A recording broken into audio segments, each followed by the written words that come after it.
Kenya, we are in the Lenten season, and each and every week we have topics that we reflect on, that we discuss.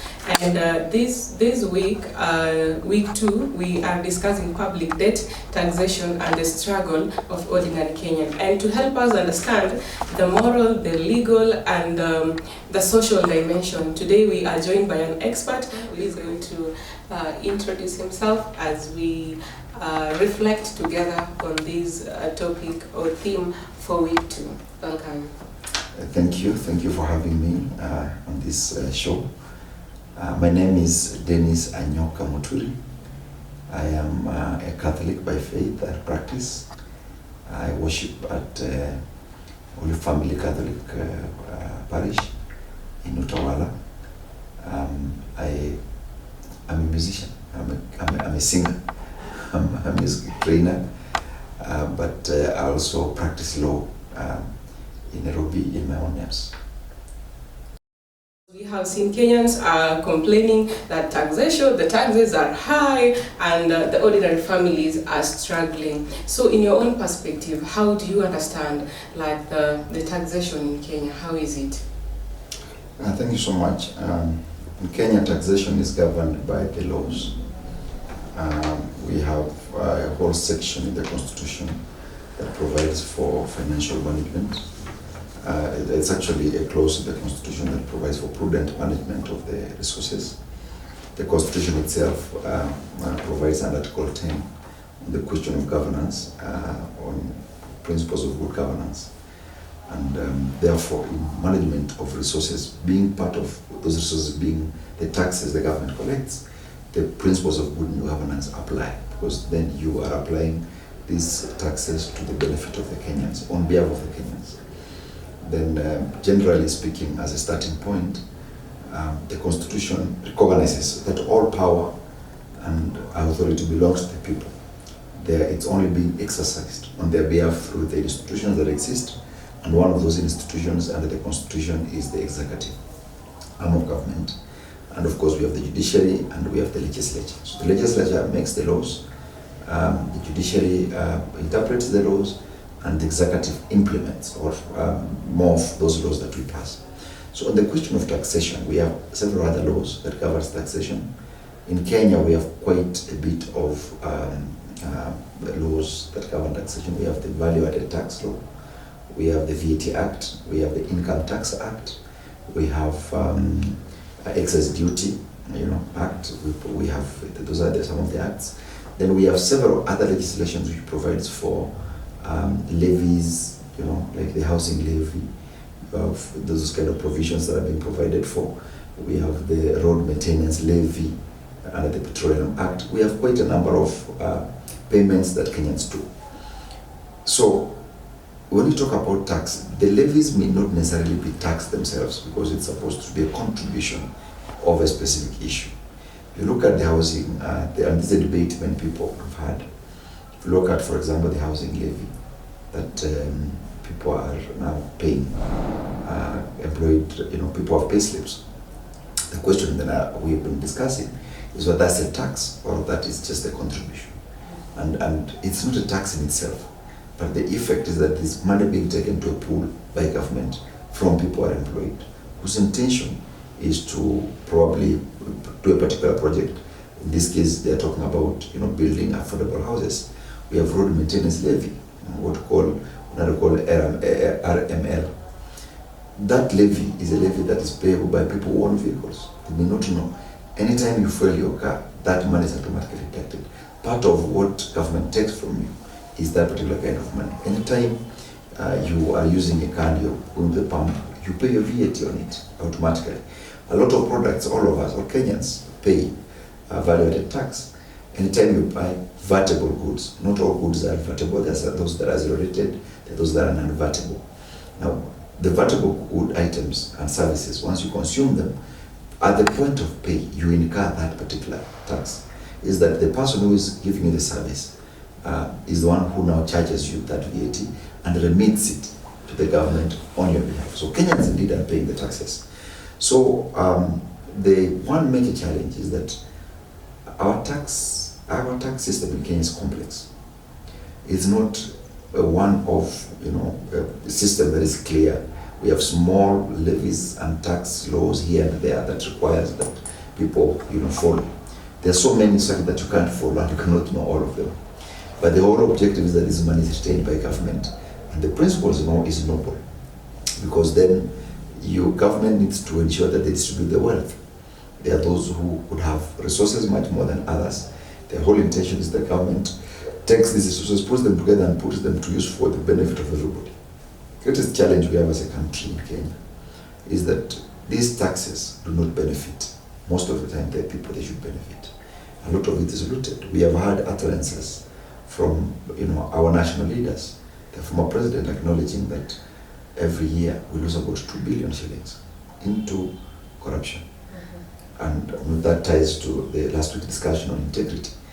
So this money, when it's being collected, it has serious impact on the Kenyans. The Kenyans, especially when you collect the money and you don't benefit the people that are supposed to get, you impoverish them more, because then you are taking money that could enable them to have high expenditure power, make them not have expenditure power because they don't have the money. Already, if I had 1,000, so much of it belongs to government. Even the actual money I spent is way less than that. You realize that you pay your airtime, so much of it is already going for government taxes. You're given less minutes than the minutes should have been given for the amount of money that you've paid, because so much of it is tax. And generally this affects the power, the purchasing power of the ordinary Kenyans. And even before we get to the leaders looting that money, first the ordinary Kenyan or the citizens need to understand that taxes are going to be collected. How should the government or the people in power present, let's say, something like a housing levy to the Kenyans? How should they make them understand that you're going to do this and this is going to help us this way? Because so many times when a levy like that comes, you just find yourself being taxed and you don't know, you just read their housing levy and you do not understand anything about it. How should the government present, let's say, a new levy to the citizen, or how should the government make citizens understand what they are being taxed for? There are about two issues. One, there is the manner of presentation, but there's also the reason for that taxation. Most of the time, the government, of course, if it was keen on ensuring people understand, there is nowadays the requirement for public participation, where people are taken through the various, if it's a law that is coming up, they are taken through the law, they give their own proposals, they accept or reject. Remember, I initially said that under the Constitution of Kenya, the governance structure we have on matters taxation is that there must be, the government is acting on behalf of the people. So if people choose that they don't want to go that particular direction, because the sovereign authority is for the people, you are only acting on their own behalf. You should be able to carry them along. And if they do not see the need and they are raising questions and they are raising concerns, then you are under duty to consider those considerations, those proposals, those questions, and perhaps as a leader, try to figure out how best then can you deliver the same thing without punishing the people, without them feeling they're being punished. So this first issue is the public participation, which is very important. But the second issue and very consideration that should be there by the leaders in place is whether it's really necessary to have that levy, whether it's really necessary to have that tax, and what has to be done to avoid that taxation. But sometimes government is trying to collect these resources so that it can pay its debts, obligation, because if you have a national debt that is very high, you still have obligations. Some of the debts have already matured, and you still need to pay them off. So sometimes the government is under pressure to ensure that resources are available to run a government, to ensure systems are running. But and of course, because I do not think that in the government structure, the government is restricted in terms of taking money from housing levy to utilize it for another function within what we call internal borrowing, and utilize it and spend it on the other side. Just like any government institution or any institution, you will have votes, but sometimes you do cross, borrowing from one vote to the next. You probably, if for example, in public schools, you find you have infrastructure account where you have money for buildings and all that then you have money for boarding and bills and all that. But sometimes you find probably the money that's required for boarding is already exhausted, but you have money for infrastructure. So you are likely to just borrow money from infrastructure, use it for the other vote, and they probably will return it. Same thing in government setup on matters taxation. Once there is money in the consolidated account, then it's a question of disbursement, the various needs as per the policies that are in place. So it is important that the government leaders ask themselves first, is it necessary for the levy to be introduced? Is it necessary to increase the taxes? What is the implication? Arguably so, Kenya is one of the most taxed countries. People pay much more taxes than elsewhere, and that is why the cost of living in Kenya is quite high. Because business people, apart from the tax element, they have to load the profit on what they're doing. So once the government raises the taxes, it is a burden on the final user most of the time, other than what we call income tax, which is a tax on the income. But most of those taxes is the final user who is paying. The common person that you're looking at is the one who is meeting the value-added tax. The levies that we have for the users, it is the people using. And you realize there are very few people, even in Kenya, even if you're driving, there are very few people whose economic power allows them to have extra money. Most of the people, if you look at the vehicles driven, they're just old vehicles, people are trying to get by. Not like it's anything so serious. It's not like they're rich people as such. They're just using a vehicle as a means of movement, as a convenient means of ensuring they do their business. So when you punish them, you make them, by overtaxing them, you make them lose the purchasing power. They can't do proper business, they can't make good profits, they cannot be able to run a comfortable life. And it's in two things that you find that when people are struggling to meet their obligations in terms of taxes, they become mischievous, they don't start paying. They start now hiding, the corruption comes in, they start finding ways of survival. Because you cannot pay taxes, you go to a shop and someone tells you, do you want the receipt with VAT or without VAT? Either way you will be able to do the business. Because you don't want to spend money, you say, give me without VAT. And it's because you are surviving, it's not because you actually don't want to pay. It's because the tax is quite high, you do not have enough resources, yet you have to survive in the setup. Yeah. So you have told us about public participation, that it's important for the government to engage the citizens in public participation whenever there is anything that they need to be taxed or a new tax that they are being introduced to. And you have also talked about people invading taxes because the taxes are high. Is it important for the government to understand levels of people in the society when taxing? Because sometimes taxes are being introduced and everyone is taxed the same way. How is it important for the government to understand the levels of people in the society to know now how to tax each and every other person? That is a very important survey that the government needs to do to assess, because as I said, government institutions are acting on behalf of the citizens. The authority they exercise is on trust on behalf of the ordinary Kenyans. So if you are given power to act on behalf of the people, then you punish the same people by the same power. And I think it is immoral and it's wrong and it's misleading. And that is why you have seen in the recent past in the country, we have a lot of uprisings of the youth. We have uprisings in the political class of those who believe that perhaps government is not doing the right thing. And all these are dissenting voices in the manner in which government is carrying out its objectives, in the manner in which it is running government on behalf of the Kenyans. So it's important that the government listens to the people, even before implementing. Before they decide the route to take, they should be able to listen to the very basic group of Kenyans, those who are the lowest, at the bottom of society, to understand how will they be adversely affected. But even as you do that, you want to, sometimes government justifies and says it is the same group of people that it is trying to help by raising money through taxes. True, and that is another good argument. But you don't also want to, kill off the team that is paying. It's just like you have a cow that is giving you milk. You do not want to milk it to the point that it gives you blood instead of milk. So you need to strike a balance between ensuring that the people paying the taxes and the people who are getting the benefit of this tax, they are not strained. There has been a question, for example, on the question of the housing levy. It's those people with pay slips who are paying it. It's the employers who are contributing into this. And once they do, they are giving, it's not like they have a benefit, they are not an automatic beneficiary of their contribution. You are donating into a pool, but you are not a beneficiary of that pool. You are not given any special consideration. You do not even have an idea on who will get that house, whether it has been completed and how they will get it. Yet, it's you, the employer, and the employee is contributing to this.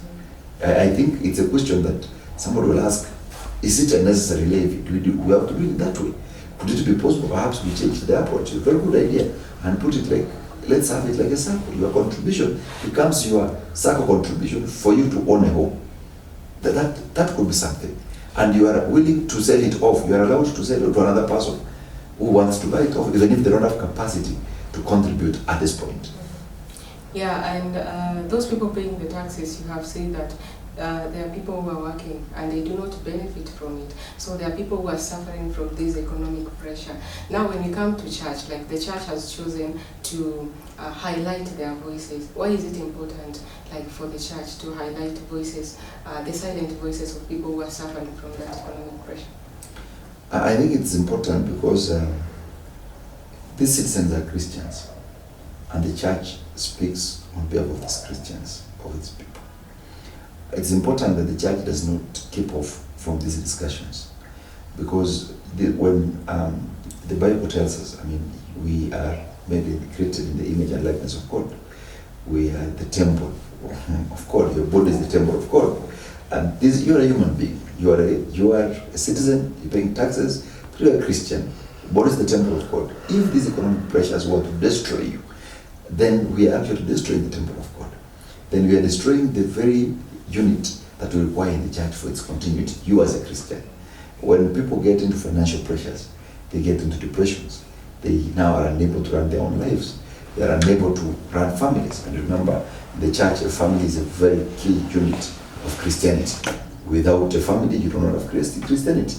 So it is important that the church keeps speaking and highlighting these issues because then in doing so, perhaps the government will be able to listen to the voice of God. They will be able to now come up with policies that are tempered with humanity, voices that are tempered with policies that are tempered with justice, so that you don't just pass a policy because you want money.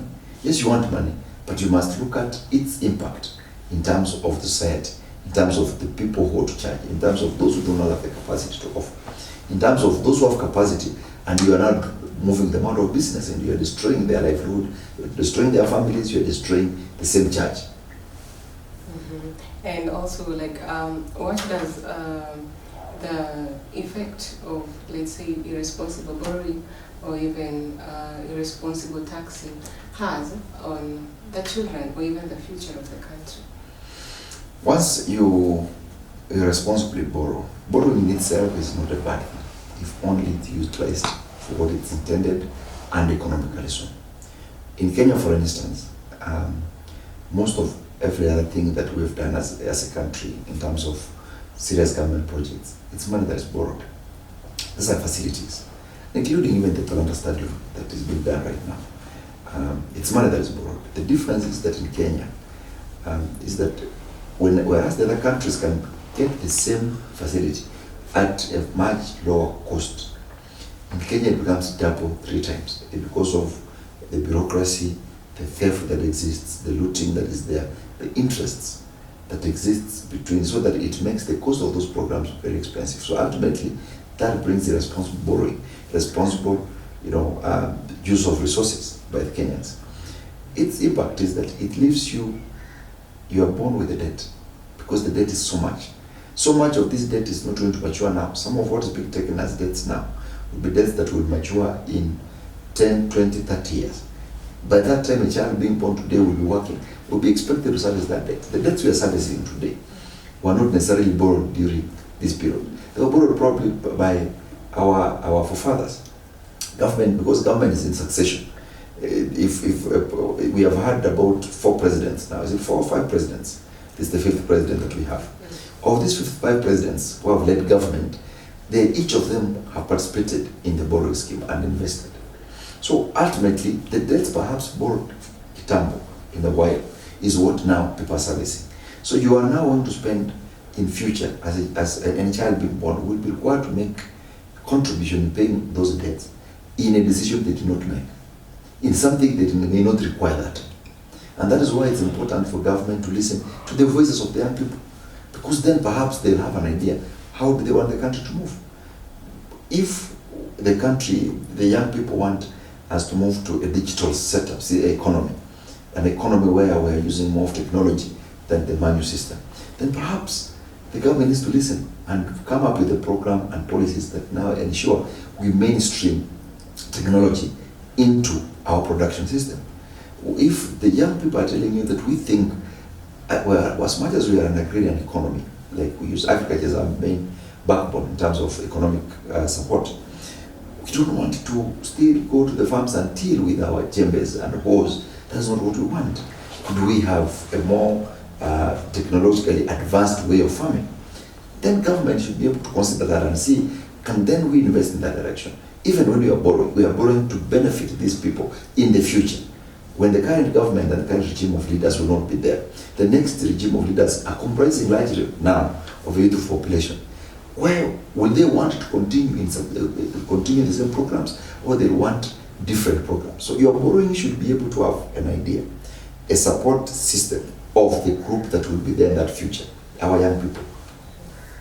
Okay, the moral obligation is the leaders to understand the citizens. So how can a tax or borrowing be just, fair, and also consistent with the common good? I think it is important that the objective for each tax bracket be assessed and the common good be considered in totality, not from an isolated perspective, which most of the time is what happens. It's an isolated, perspective of the political class or the leaders from where they sit, not objectively in terms of how it benefits everyone. That is why you find the regions, for example, they are not developed. They don't have the road networks. Yet there are people from those regions who are paying taxes because they are considered perhaps that there is no serious economic activity. There are no road networks. Because they are considered perhaps to be politically incorrect in terms of their association politically, then they are not considered as beneficiaries of this tax. So for that to happen, it must be a honest, objective, moral observation of what this we call common good. If that were to happen, for instance, the government then can be able to remove all the red tapes that exist in terms of implementation of programs using the government, the tax, our Kenyan taxes. If, for example, we want to build schools, send money to schools then. Why do you want to send it through the system, the ministry, treasury sends to ministry, there is so much of it, and probably so little goes to this child who needs this money. Yet the child in Pokot requires the money, ideally in the ground, so that they can be able to look at the unique setups. You say as a government you are giving every child in public school, for example. That's government money, arising from Kenyan taxes. It's a very noble idea, education. But then you decide that instead of giving this 22,000 shillings to the school, you decided to send it so much, 5,000 the ministry, so much to books that will be taken there that may never be delivered, to business brokers in between the system. So it's not to the benefit of that child. It would have been different if that money was sent to the school directly. And then as a government you audit in terms of what are they doing, do they have the books they need? And if they have all the books, they don't need to keep buying the books, and then now building the infrastructure. There is growth in those schools. But when that is not happening, then this tax cannot be just. However much you tax, you will end up utilizing it in a manner that does not justly benefit everybody. A common good that is not good. That what people consider in that case, for example, in the example I've given, the common good is that the child should be able to get education. But it's not happening. From the perspective of the leader sending, the money disappears in between in that chain. So that money arising from the Kenyan taxes does really not serve the intended common good. It serves some good somewhere, but that good is a good that benefits individuals, not everybody. Yeah, not everyone. And also, so now when that happened, we talk about this in the church.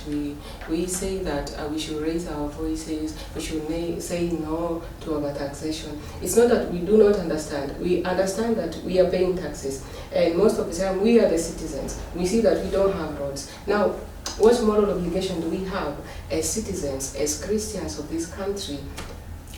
I think firstly, I see that from two levels. The first level is the level of choosing the leaders who have a history of good morals, good standing. People they are Christians. Not Christians because they want votes.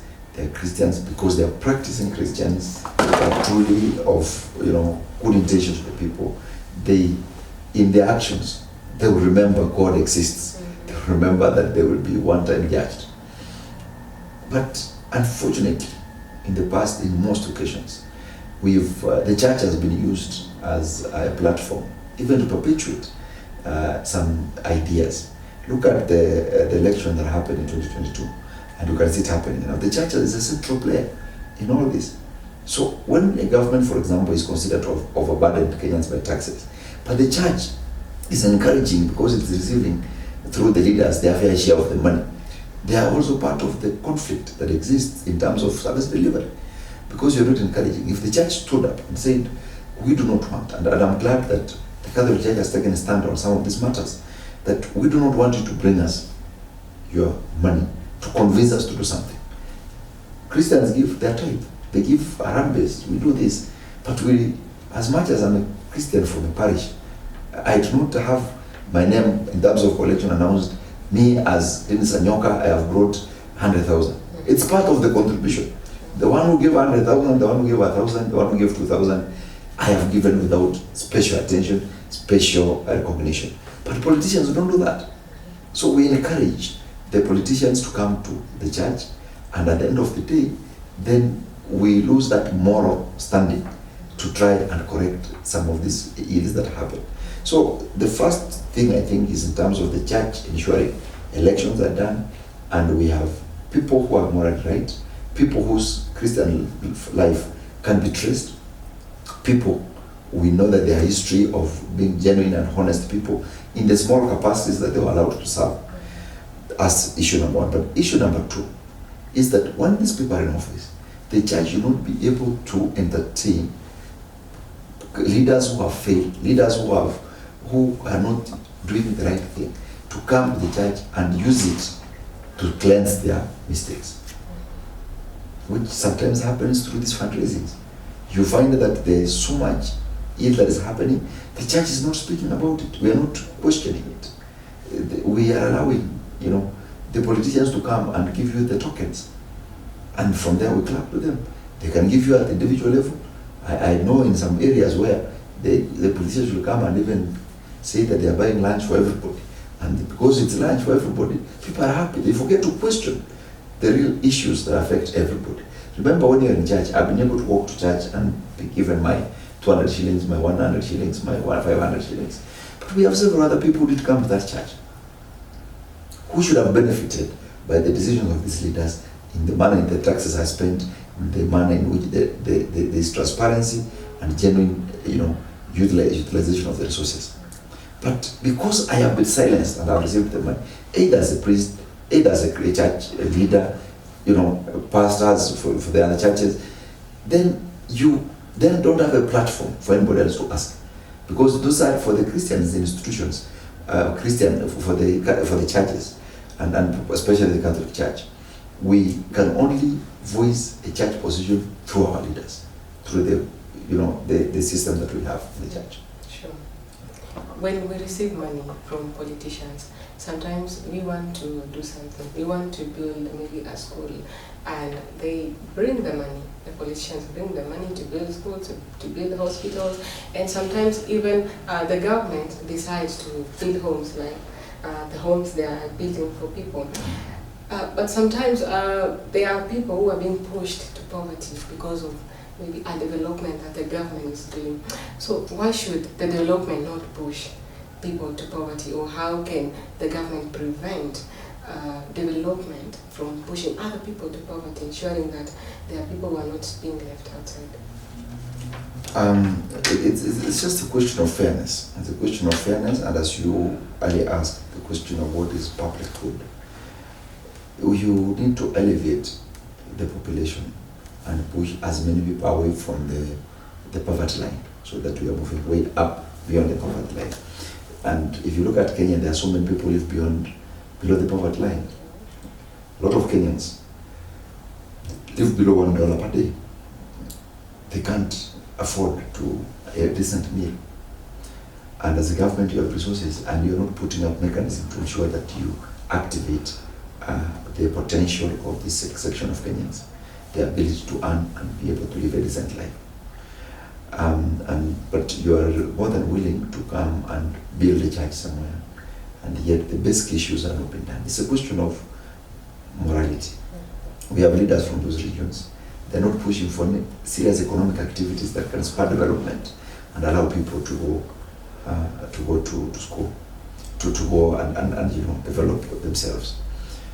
The indicators of developments are never considered most of the time.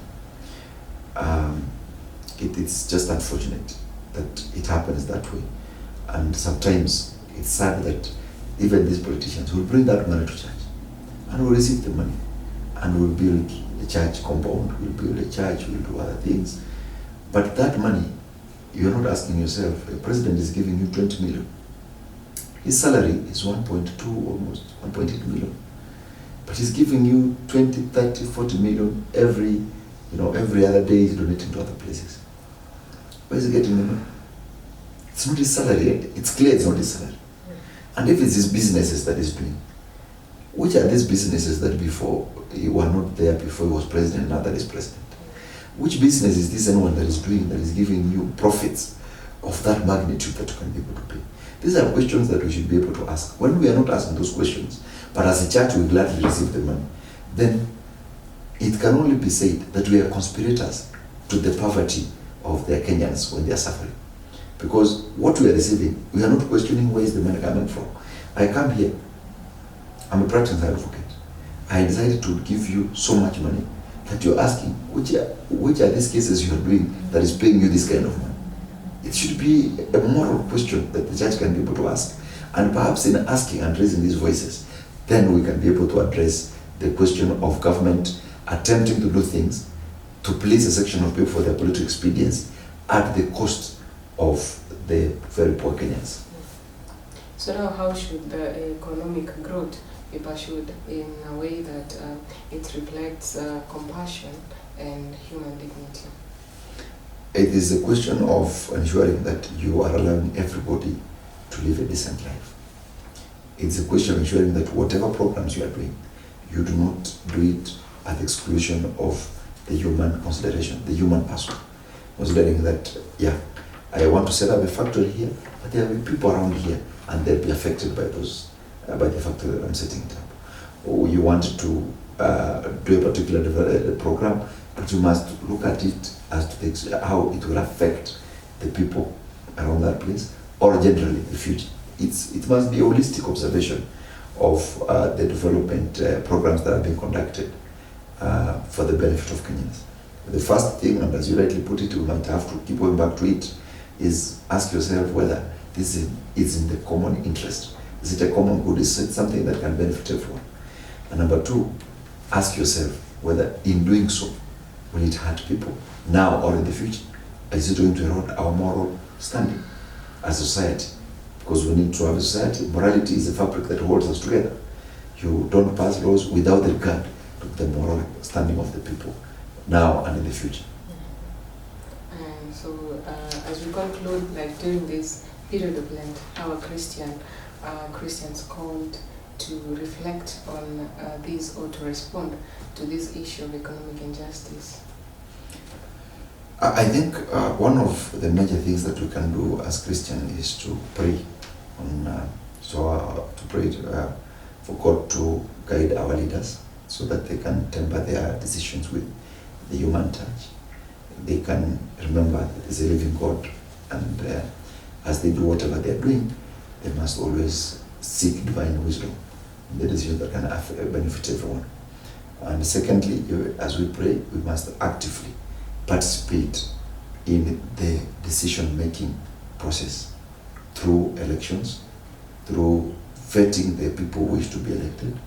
We must be able to encourage the Christians to take voter bribery, take money from politicians with the intention of supporting them.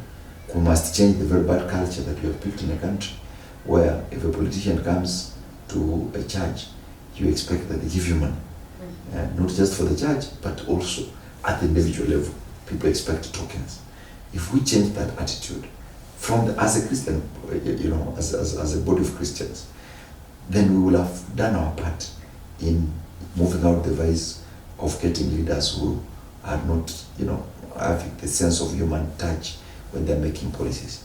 Because if you don't do that, then the leaders we get in office will have put their way to that office. They will do every corrupt means to recover their money. And they know that the formula to get back is using more money. So they will steal even much more. So that when they want the next term, they are coming with the same money to you. So our moral obligation, I think, I will pray, is to ensure that we participate in the election of leaders who are genuine, who are honest, who have Christian heart, who really understand that their servants are not masters. Yes. Sure, powerful. I hope every Christian is going to take that with him or herself home. Thank you so much, Mr. Anyoka, for sharing your insights with us. As we continue this Lenten journey, may we all reflect on how to build a more just, peaceful, and united Kenya. Thank you so much for joining us. Thank you so much.